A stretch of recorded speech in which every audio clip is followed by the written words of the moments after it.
নমস্কার বন্ধুরা, আজকে আমি একটি গুরুত্বপূর্ণ ভিডিও নিয়ে আপনাদের সামনে হাজির হয়েছি, যেটি প্রতিনিয়ত বর্তমান দিনে আমাদের প্রতিনিয়ত একটি সমস্যার সম্মুখীন হতে হয়।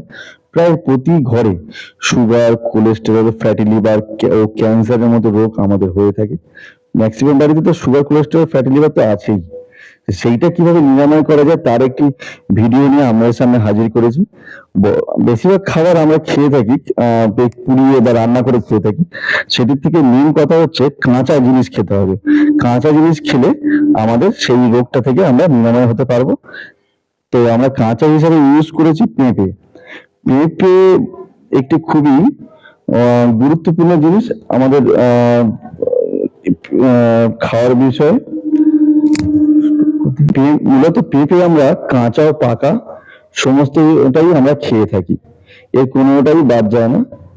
এবং এটি পেঁপে মানে এর বৈজ্ঞানিক নাম হচ্ছে কেরিকা পাপাইয়া। পেঁপে মূলত বাংলাদেশ, ভারত, আমেরিকা, ব্রাজিল ইত্যাদি দেশে হয়ে থাকে। এর পুষ্টিগুণ ভীষণ একটি মানে পুষ্টিগুণ সম্পন্ন খাবার। এর আমিষ থাকে 0.6 গ্রাম, স্নেহ পদার্থ থাকে 0.1 গ্রাম, খনিজ পদার্থ আছে এর মধ্যে 0.5 গ্রাম, ফাইবার পাওয়া যায় 0.8 গ্রাম, যেটি ফাইবারটা আমাদের খাওয়ার জন্য খুবই উপকারী। এছাড়া শর্করা 7.2 গ্রাম, ভিটামিন সি থাকে এর মধ্যে 57 মিলিগ্রাম, সোডিয়াম থাকে 6 মিলিগ্রাম, পটাশিয়াম থাকে 59 মিলিগ্রাম, আয়রন থাকে 0.5 মিলিগ্রাম, খাদ্য শক্তি 32 কিলো ক্যালোরি। এবং পেঁপে খেলে যে রোগগুলো থেকে নিরাময় পাওয়া যায় সেগুলি হচ্ছে রক্ত কাশিতে বা কারো রক্ত আসছে বা মূত্রনালীর ক্ষতে, দাঁত বা শরীর আশিসে, কোষ্ঠকাঠিন্যে এবং কৃমিতে পেঁপে হিতকর একটি পদার্থ। পাকা পেঁপে অর্শরোগ ও কোষ্ঠকাঠিন্য রোগে হিতকর ভূমিকা গ্রহণ করে। পেঁপেতে প্রচুর পেপেন এনজাইম আছে যা মানুষের পাকস্থলীতে আমিষ হজমে সাহায্য করে।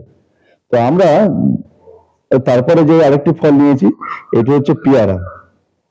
এরপরে পেয়ারা কাটা হচ্ছে। পেয়ারা একটি অত্যন্ত পুষ্টিকর খাদ্য, গ্রীষ্মমণ্ডলীয় ফলে এবং ভিটামিন সি ও দৈনিক চাহিদায় মানুষের শরীরে দৈনিক 250 এর বেশি হয়। ফাইবার ও অ্যান্টিঅক্সিডেন্ট ভরপুর এটি খাদ্য। এটি রোগ প্রতিরোধ ক্ষমতা বৃদ্ধি ও রক্তে শর্করা মাত্রা নিয়ন্ত্রণ, হজম, স্বাস্থ্যের জন্য খুবই উপকারী বলে পরিচিত। রোগ এরপরে তরমুজ নেওয়া হয়েছে। তরমুজ একটি বড়, মিষ্টি এবং অত্যন্ত জলীয় ফল, যার প্রায় 90% জল থাকে। এটি ভিটামিন এ, সি এবং B6 এ সমৃদ্ধ। সেই সাথে এতে লাইকোপোপিনের মতো অ্যান্টিঅক্সিডেন্ট এবং পটাশিয়াম ও ম্যাগনেসিয়ামের মতো পুষ্টি উপাদানও রয়েছে। এতে ক্যালোরি কম থাকায় এটি হৃৎপিণ্ডের স্বাস্থ্যের ভালো রাখে এবং শরীরের জলের পরিমাণ বাড়ায় এবং পেশি পুনরুদ্ধারের সহায়তা করে। নারকেল হচ্ছে একটি গুরুত্বপূর্ণ খাবার। বা নারকেলের শাঁসের পুষ্টিগুণ অনেক বেশি। প্রতি 100 গ্রাম নারকেলে আছে 354 ক্যালোরি, 33 গ্রাম স্নেহ পদার্থ, 20 milligram sodium, 356 milligram potassium, 15 gram carbohydrate ও 3 গ্রাম আমিষ। এছাড়াও vitamin C, calcium, iron, magnesium, vitamin B6, B12 রয়েছে।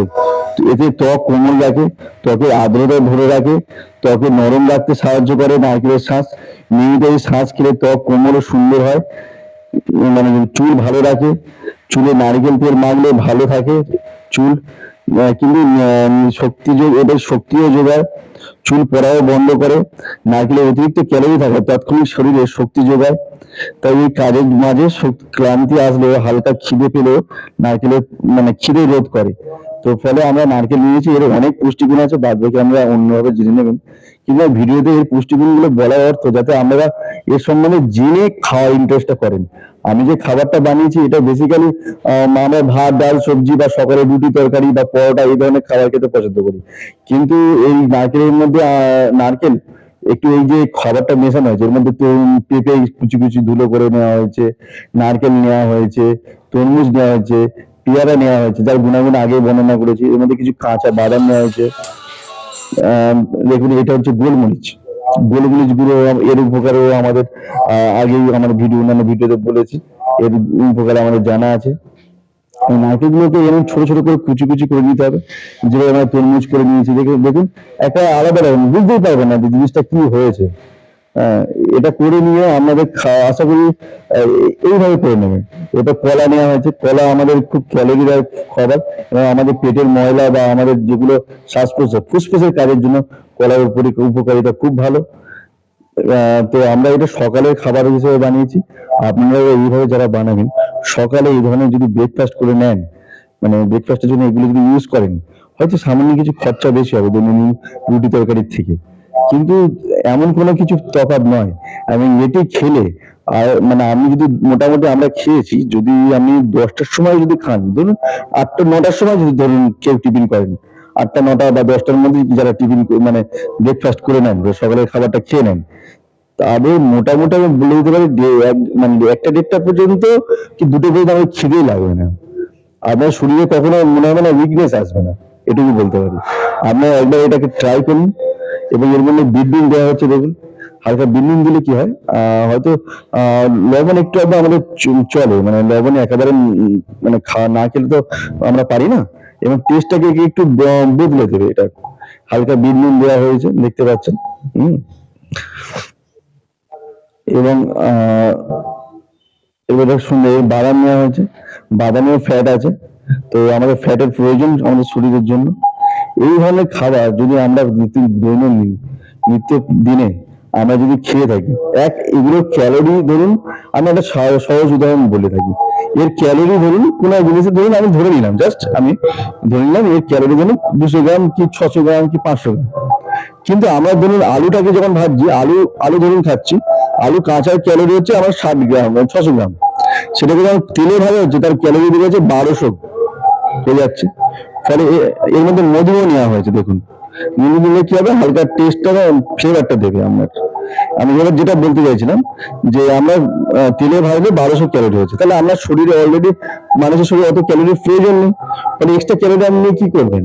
তাহলে এই যে খাবারটা আমরা খেলাম, আমার পেটটাও ভরলো, অথচ আমার ক্যালোরিটা আমার শরীরে লাগবে না। তাহলে আমার যেহেতু মেদ আসার প্রবণতা থাকবে না, যেহেতু আমরা বিশেষ করে বাঙালিরা বা আমরা ভারতীয়রা, আমাদের বেশিরভাগ দেখা যায় আমাদের শরীরে মেদ বা ভুঁড়ি। কিন্তু বিদেশি বা যারা জাপানি, যারা হয় জাপানিজ বলুন, আমেরিকানদের বলুন, এত ভুঁড়ি হয় না। তো ভুঁড়ি হওয়াটা একটা সমস্যার বিষয়। একটা দেখতে বর্তমান দিনে একটা প্রফেশন এসছে, দেখতে সুন্দর বা দেখতে ফিট প্যান্ট, মানে শুধু দেখতে সুন্দর হলে হবে, নিজেকে ফিট রাখা, নিজেকে দেখতে মানে টোটালি ভালো রাখা, সেটার একটা খুব প্রয়োজনীয় জিনিস। সেটাকে ধরে রাখতে গেলে আপনাদের এটা মেনটেন করে রাখতেই হবে। এবং আমরা আমরা যে বলি না যে সিনেমাটিতে দেখতে সুন্দর, দেখতে সুন্দর, তারাও ডেফিনেটলি এই ধরনের খাবারই মেনটেন করে চলে। এটা খেলে আমরা সব দিক দিয়ে লাভ, এটাই কারণ, এক তো আপনি মোটা হবেন না, আমার যেটুকু প্রয়োজন ক্যালোরি সেটুকুই আপনি ইউজ করবেন, আপনার খিদেও খুব একটা লাগবে না, অথচ আমরা যত রকম ভিটামিন শরীরের প্রয়োজন ততটুকুই আপনি খেয়ে গ্রহণ করবেন, এবং ফ্লেভারটা